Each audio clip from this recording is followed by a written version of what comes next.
Hello guys, good morning. Eto na ang kalamansi ni tita na tinanim nung unang ano bang tawag doon? Nung unang season. Akala niya hindi mabubuhay kasi nanlagas yung mga dahon.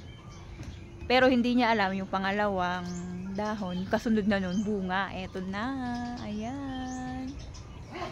Ayan, may bulaklak na siya. Ito pa.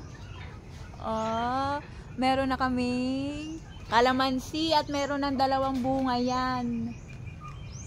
Ayun, mataas. Dalawang mutsyang bunga.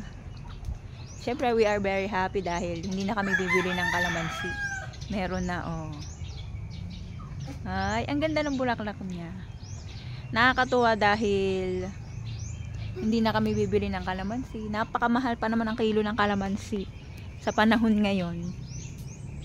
Ito na siya guys. Ayan. Ayan. Ayan yung mga puno.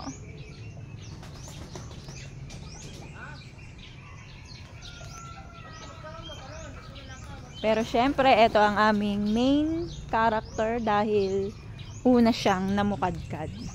Ito guys. Ayan. Medyo hindi ko abot kasi yung bunga pero malaki siya. Wait na lang natin yung susunod na bunga. Okay guys, bye!